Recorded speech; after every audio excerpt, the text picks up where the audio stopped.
Lieutenant general, जो जिस तरह से ये हमने कहा ऑपरेशन सिंदूर अभी भी जारी है, हम ये इसलिए कहते हैं क्योंकि पाकिस्तान पर भरोसा किया नहीं जा सकता है।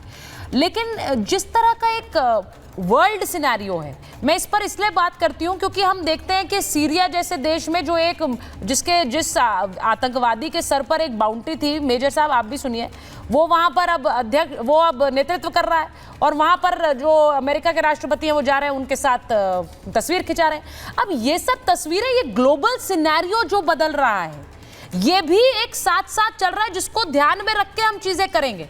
अब लेफ्टिनेंट जनरल आप ये बताइए, जो बात अभी एम्बेसडर साहब ने कही, पाकिस्तान के लिए सबूत दिखाने की भी जरूरत नहीं है, इतने सबूत है, पूरी दुनिया जानती है। लेकिन इसके बावजूद ये जो इंटरनेशनल मंच पर ये पाकिस्तान को लेकर एक एक्शन में हेजिटेशन है, ये क्यों है?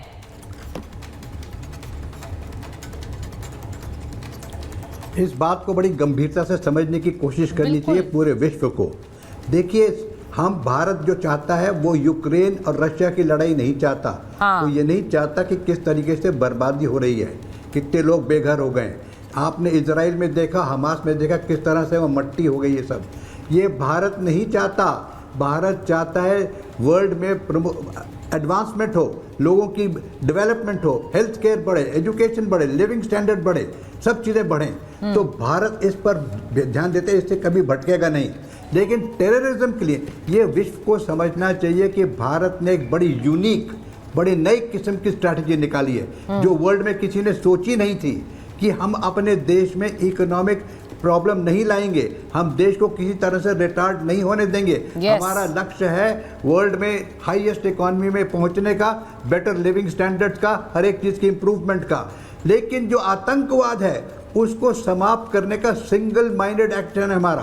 वो एक्शन ये है कि हम बाकी चीज़ को सब मदद रखेंगे, लेकिन सिर्फ टेररिज्म पर अटैक करेंगे, और उस प्रकार का अटैक करेंगे जिससे कि जिस जहाँ से ये टेररिज्म निकल रहा है वो अंत में फाइनली समाप्त हो। उसको समाप्त करने के लिए सेना की शक्ति लगाई जाएगी, इंटेलिजेंस की शक्ति लगाई जाएगी, उसमें और इंडस वाटर की शक्ति लगाई जाएगी, उसमें FATF की शक्ति लगाई जाएगी, उसमें और इंटरनेशनल प्रेशर की शक्ति लगाई जाएगी। तो ये बात समझने की है कि जो नई स्ट्रैटेजी है, जो दुनिया को समझानी चाहिए, जो हमारे जो डेलीगेशन गए वो समझा रहे होंगे कि समझिए न्यू स्ट्रैटेजी क्या है वर्ल्ड के लिए। वर्ल्ड को ये समझना चाहिए कि we are suffering terrorism for last decades, so many decades. कितने लोग मर गए, पाकिस्तान के अंदर टेररिज्म हो रहा है, सब जगह टेररिज्म हो रहा है, जैसे एम्बेसडर साहब ने बताया अभी आपको, हजारों में लोग मर चुके हैं इस चक्कर में। तो हमें एकजुट होके ये देखना है कि इस किस्म की लड़ाई को अपना अंजाम देने के लिए, इस लड़ाई को सक्सेसफुल करने के लिए क्या क्या काम करने हैं। डेफिनेटली डिफेंस प्रिपरेशन करनी है, डेफिनेटली इकोनॉमिक प्रिपरेशन करनी है, डेफिनेटली और भी जो विकल्प है उनको करना है। वो मैं यहाँ डिस्कस करना नहीं चाहता क्योंकि लिस्ट बड़ी लंबी है।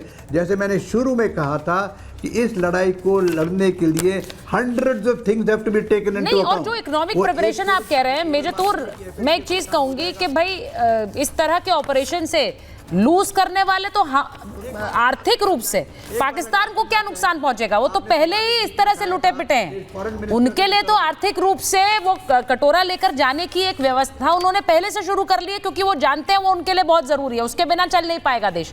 हमारे लिए जो कि हम आर्थिक रूप से हम एक सुपर पावर, मैं अगर कहूं इस वक्त ऐसा देश जो कि दुनिया के देश हमारी तरफ देखते हैं, तो हम अपने हमारे स्टेक्स बहुत हाई हैं, उनके कहां स्टेक्स हैं जिनको वो धराशायी करने के बारे में सोचें।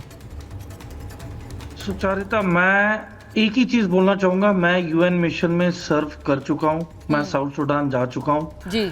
हमने प्रॉपर फुल स्केल वॉर देखा है, हमने बहुत सारे टेररिस्ट टर्मिनेट किए हैं फॉरेन सॉइल पे, पर जब 3 घंटे के बाद जब पानी की प्यास लगती है तब सारे फर्क इधर उधर हो जाते हैं, सब साइड हो जाते हैं, तब इंसानियत और सिर्फ पानी दिखाई देता है। तो जो IWTE है, इंडस वाटर ट्रीटी, वो सभी हथियारों में से सबसे अत्याधुनिक और सबसे पावरफुल ये वेपन है। और आप देखेंगे कि जैसे जैसे जून जुलाई भीतर आएगा, इनकी जो कल्टीवेशन है, जब इनके क्रॉप्स मरने लगेंगे, जब ये खाना नहीं प्रोड्यूस कर पाएंगे, इन्हीं की जनता पाकिस्तान की, इन्हीं के जितने भी आका बैठे हैं पॉलिटिकल एंड मिलिट्री, जब सिविल वॉर लाइक सिचुएशन होगा तब दुनिया को पता चलेगा कि इनको कैसे ठिकाने लगाया जाए। कोई भी वेपन, चाहे आप 6th जनरेशन फाइटर यूज कर लें, आप सैटेलाइट वेपन सिस्टम्स यूज कर लें, आप ड्रोन यूज कर लें, इनको कोई असर नहीं होने वाला।